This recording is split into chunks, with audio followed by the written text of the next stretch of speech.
If you have been an entrepreneur for any length of time, you probably have struggled with my least favorite aspect of entrepreneurship, and that is procrastination.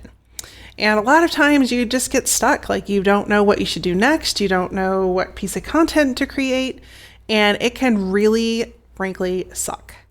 And I have found myself there on more than one occasion and even recently. So I thought we would dive into today's episode and talk about 3 no-fail options to get your mojo restarted, get you moving forward, and get you reaching towards your goals again. So if you're struggling with procrastination, or maybe you're in a high mode and you're not struggling, but you know that you've been there in the past, tune into this week's episode just to gather some information to put in your arsenal to reference later.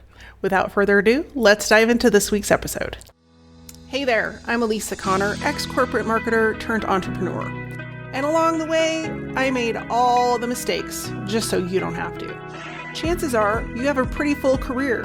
You've got experience, expertise, and probably a whole lot of education.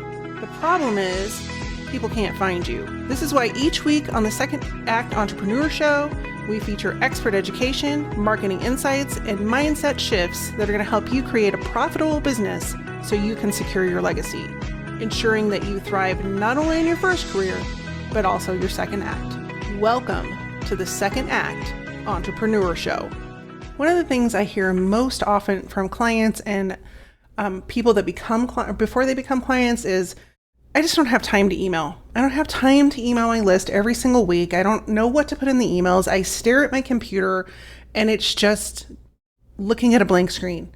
I don't know what to put in the email. I'm not creative. I don't know how to write very well. All of these things can be answered with my brand new resource called 365 Email Prompts. This was created with you in mind. Those people who struggle with what to write, don't know how to show up in the inbox, and really don't know what to say to keep the relationship building going. These were written with you in mind. Every month is a new category, and within every category are 30 to 31 prompts for you to choose from. And there's even checkboxes next to the prompts so you know the ones that you've used. Now, does it mean you have to send an email every single day? Absolutely not. That would be really, really difficult, even for the pros that are in the email marketing world. But what it does give you is the opportunity to jump between months to mix up your email marketing so that you can have a new topic idea, a new way to get in front of your audience, a new way to start a conversation. And because the prompts are created by month, you could take the whole month of January and do that month for the next however many days you decided to send out an email. So if it was once a week, well, you would have 30 weeks worth of emails just with that one month. And so this email prompt guide resource could ultimately give you multiple years worth of email topics if you only emailed once a week. Now, if you decided to up it and go twice a week, obviously you would go through those prompts a little bit quicker, but the prompts are there for you to reuse again. So it's limitless what you can do with this email prompt resource. You can find your copy over at elisaconnor.com/email prompts. If you're ready to take charge of your email marketing, stop staring at a blank screen, and finally be consistent with your email marketing, go get yourself a copy. elisaconnor.com/email prompts. And I will see you in the inbox. I don't know about you, but this time of year is really a struggle on some days to get things going. And I've attributed it to the sun is not coming up as early in the morning. And my kids tell me that I'm superpowered or solar powered because I just don't function well when the sun's not up. I don't know about you. Maybe I was meant to be a farmer because I got to have the sun. But those early mornings when the sun isn't up yet, it is rough going. And it just can be really easy to jump into procrastination and not really getting moving and not getting things going in your business. And so I've had to come up with some ways to get re-energized, get re-motivated, and really get focused on meeting my goals, not only for the rest of this quarter, because we still have a month left in Q3, but also into next quarter and then next year. So one of the things that I have found that will specifically get me on track, and I have found this as an entrepreneur, and I don't think people talk about this very much, but at the beginning of the year, you're all excited and you set your goals and you have all these plans and you're really pumped up to get ready and get going. And then about June, a slump hits because it's summer and it's nice out and everybody wants to be outside and there's barbecues and vacations and the kids are out. And it's really hard to focus. And so we often will set really big expectations at the beginning of the year without necessarily taking into consideration not only the slumps in our business, because everybody will have slumps depending on what you do, but also the slumps in our energy. And if we don't take a look at that and give ourselves some perspective to slow down and just really think about, okay, is this really where I want to be focused right now? Or do I want to be, giving myself a little bit of slack and allowing myself to just go with the flow? So, story time. Every summer, even though I know that I shouldn't do this, I still do it. I get so stressed out because I know my kids are going to be home and that schedules are going to be wonky. And I'm just like, and I've got goals I want to make. And I just am really stressed during the summer. And then I'm like, I also have the additional pressure of like, okay, I really want to be able to spend time with my kids too, especially as they get older and that time becomes a little less frequent. They're working and they've got their other activities. I want to hang out with friends. And so at the beginning of the summer, I was like, it's going to be different this year. And so now it's August and my kids are back in school and I'm here to report it was not different. I was still stressed out the entire summer and I wish I had better news for you, but I'm keeping it real. And I was stressed out and I was worried and I was trying to cram too many things and then I was tired. And so one of the things that I have currently decided and that I'm doing in my business is reevaluating my goals at mid-year. And I'm running a little behind because I totally just biff caked it on, the summer of the summer of fun, which turned out to not be the summer of fun. Because I was stressed about work and money and all the things that happen as a business owner. And so I decided, okay, that's enough of that. Like, I'm the boss here, I'm in charge, and you're the boss and you're in charge of your business. So why do we hold ourselves to these goals that like someone else is holding a carrot in front of us? And so one of the things that I wanted to mention to you that I have found helpful is to reevaluate, number one, what are my goals? And are they still at the same place that they were in January? Because a lot of times things will shift. Like you may have a new offer that has come up, or you may be reaching out to your audience and new information comes your way. And so you're like, I really want to shift this. And so rather than holding yourself accountable to these goals that you set in January, because, we often look at them like they're written in stone. We can't undo them. Well, relax. We can, because it's our business. We're entrepreneurs. And that's one of the luxuries of owning your own business is you can change your mind.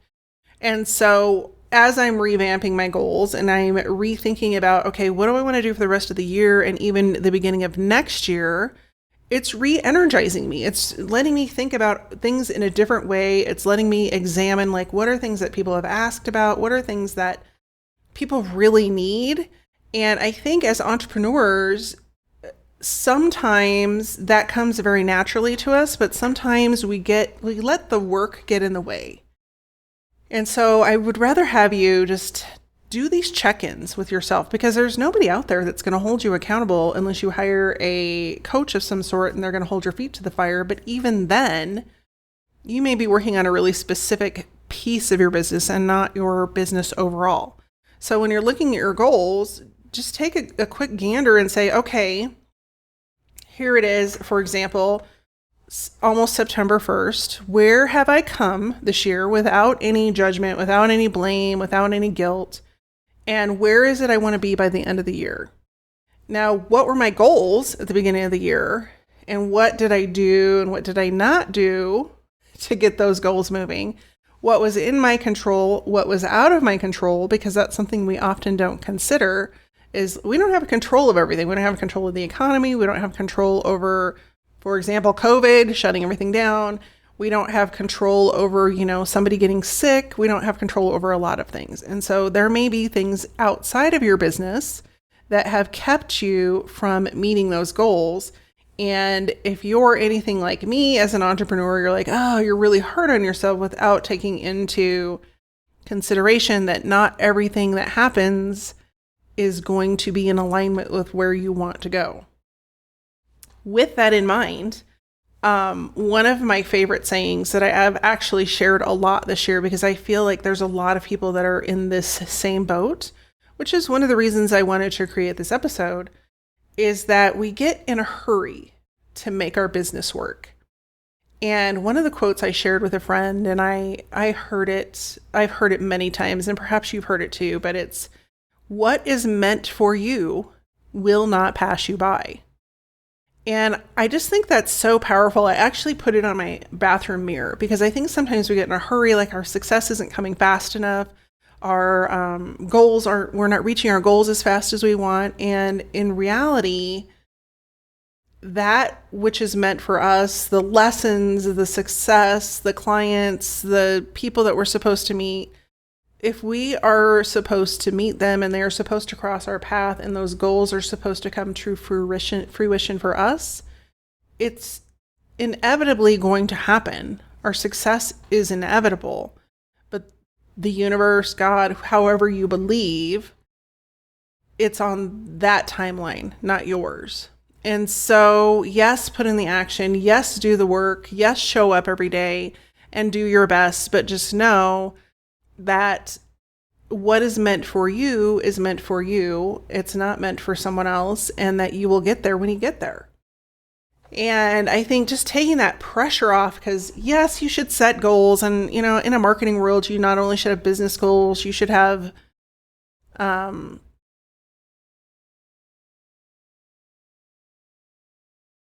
I was going to sneeze. You should have marketing goals and business goals, but with flexibility.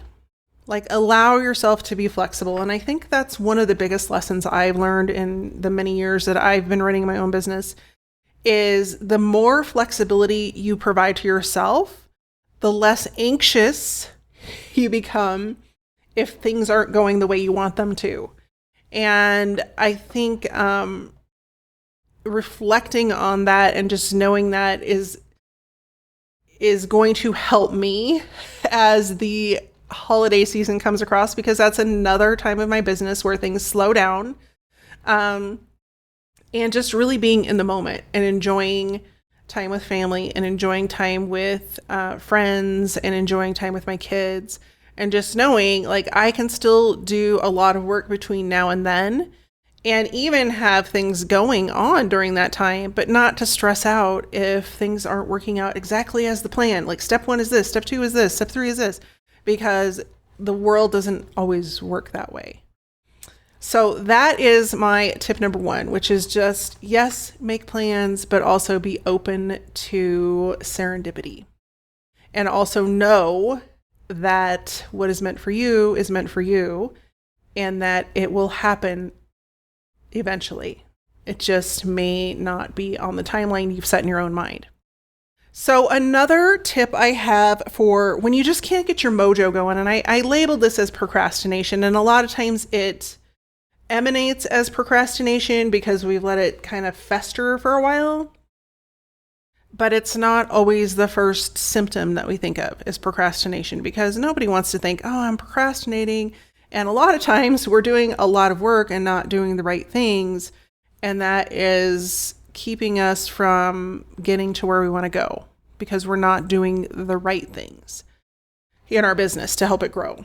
And so it's very easy to fill your day with tasks and with to-dos and things that you get done. But if those aren't generating new clients and they're not generating revenue in your business, then you have to take a really good hard look at, okay, what are the things that I actually need to be doing that are going to drive revenue and are going to drive new clients coming through the door?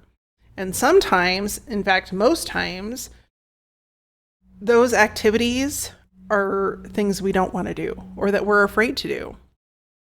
And so taking a really good look at the things that you're avoiding is another tip in the procrastination, lack of a better term,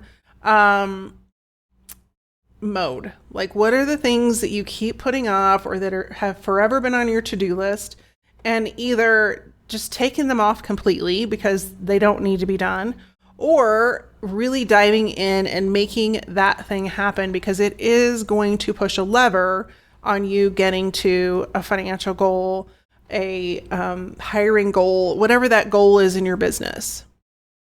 And even if some of those things that need to be done are really hard, I just want to encourage you by saying you've already done really hard things. Like being an entrepreneur, I don't care who tells you it's easy and it's just, snappity snap, this and that.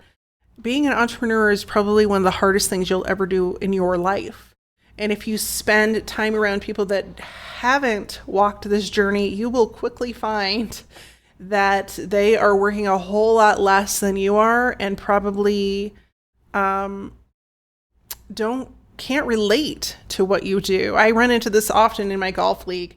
I think I'm the only person in the golf league that doesn't have a corporate job. So it's very awkward for me when I have to talk about work because because I spend so much time with entrepreneurs, I often talk in a way that is outside the realm of most people.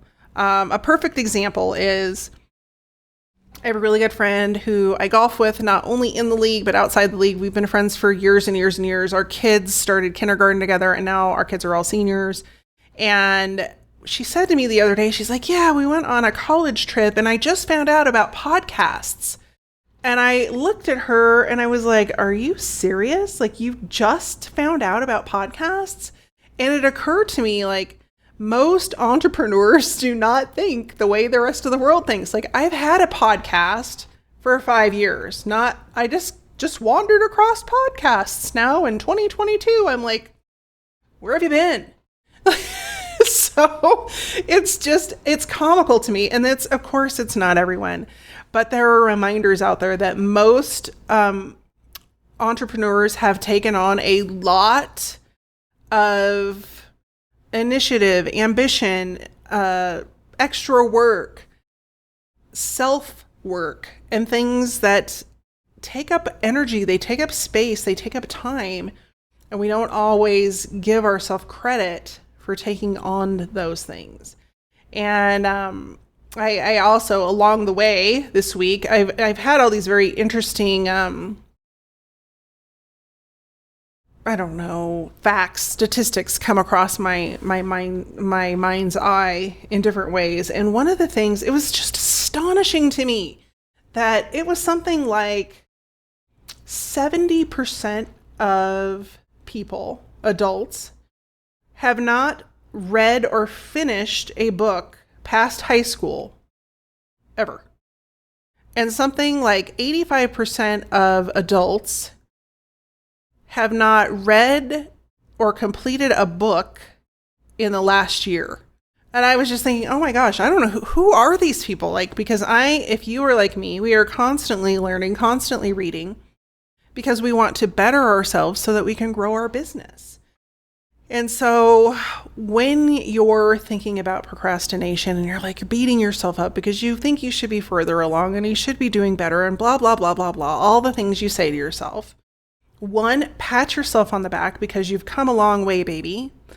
And most people won't take on this challenge or stick with it. So if you've been in this for over a year, between a year and 3 years, you're just getting started.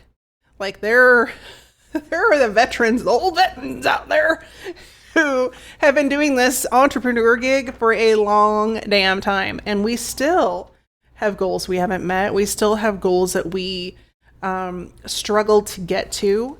And it's not all cake and ice cream. Like, I wish I could tell you it was. And so giving yourself credit where credit is due, even if that's just I'm showing up every single day, I'm doing the work, I'm taking the steps I can take, that in itself will get you closer. And if that means reading a book a month on your downtime while even if it's audiobooks, like I do a lot of reading on audio because, if I'm out taking a walk, I want to take advantage of that time, or if I'm in the car or whatever it is, I might as well fill that space with something that's filling my brain. And so any time that you have in between there that you feel like you could be learning something new or learning a way to perfect your efficiency in your field or get better than your competitors or whatever it might be, fill that space with knowledge, with an online course or online podcasts, or there's free summits up the yin yang. Like, there's a ton of ways you could get access to information that you can, rather than just listening to gibberish or watching the news or listening to the news on the radio and filling your brain with things that aren't going to help you. You could instead take that time and that energy to focus on your business and focus on getting to your goals. And so my second tip is, it was a little long-winded, but to take stock of where you are and how much work you've had to do to get where you are. So you're not like beating yourself up all the time. And then last but not least, this is going to sound a little counterintuitive, but sometimes you just need to take a break. And most entrepreneurs will not go on vacation, take a break, give themselves even a weekend off, because they think they got to grind and hustle and that's the only way they're going to get to where they're going. But if you're exhausted and you're worn out and you don't have the mental capacity or the energy to keep going, at some point your body's going to be like, F you, and it will shut down. So if you don't give yourself the time to relax, the time to just check out for a bit and do something that's different than your business, you will be forced to do that. And COVID is a perfect example of that. Like, I know so many people recently that are getting COVID, and I look at the way they are living their life and they're just like full throttle all the time. And I was thinking, your car can't even sustain that. Like, why would you make your body do that? And I don't care how well you eat, how much you exercise, all of those things, you can still put yourself in danger if you don't take time to rest, recharge, and reset. And so however that looks for you, I want to encourage you to do that. Maybe that's long walks. Maybe that's going to the movies with your kids, with your family. Maybe that's, for me, it's getting out and doing something creative. Like, I love to do creative projects, whether it's stamping or making handmade cards or just somehow using that creative energy. And what's most interesting is the more time I spend doing that, the more creative I get in my business. And so I want to encourage you to step outside of your business, take, your emails and shut them off, take your computer and shut it off, take your phone and put a message that says you're not available, whatever it needs to happen in your world. And just know that even if it's for 2 days, the world will not stop. It's going to keep rolling. And at the end of the day, you became an entrepreneur so you could have freedom. Freedom from other people telling you when to show up, when to be at your desk, when to do this, that, and the other. And so there's a balance there between still doing the work, but also enjoying some of that freedom. And I think there's a lot of people that jump into owning their own business that do it so they can have freedom and help people. But the freedom part goes to the back burner. And then they procrastinate because they're burned out and they don't want to identify, or they don't want to reconcile that within themselves, that they're burned out, because they just need to keep going and hustle and grind. And that's what everybody says. And you'll get success if you do that. But you can only do it for so long before something else will make sure you rest. And I want you to avoid that. I want you to be able to take rest and really step away from everything. Even if you can't afford to do it for an entire week, step away. Do not check your email. Do not log on to your, whatever it is you think you need to do, social media, your client calls, whatever. And just set aside some time that you can recharge. Because if you don't set it aside, no one else is going to give you permission to do that. And that really is the whole premise, for the most part, about why people become entrepreneurs. Like, they want that freedom, but then they end up not giving it to themselves. So that is tip number 3, is give yourself some time to kick back, recharge, unplug, and reset, so that you can attack things again with vigor and excitement and enthusiasm and reaching those goals.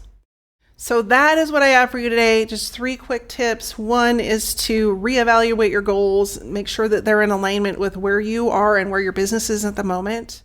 2 is to practice self-kindness. Go give yourself a high five in the mirror. You will be amazed at what happens when you show yourself a little bit of self-love and compassion. And number 3 is to take time to recharge and to reset and reignite the passion and creativity without being plugged into your business. So I so much appreciate you being here this week. If you've enjoyed this episode, I would love for you to share it with a friend. Perhaps you know somebody that's on the verge of burnout and the verge of the tipping point of, oh boy, and they could take some lessons from this episode. Share it with them, and they will thank you later. In the meantime, I will see you next week. I've got some other interviews coming up, some great interviews that I'm super excited to share with you, and more episodes coming your way. So in the meantime, take care, stay safe, and be well, and I will see you soon. Did you miss something during the podcast? Maybe forgot to take notes? No worries, we've taken all the notes for you. All the resources, links, and information in this episode you can find over at alisaconnor.com/podcast. That's ALISACONNER.com/podcast.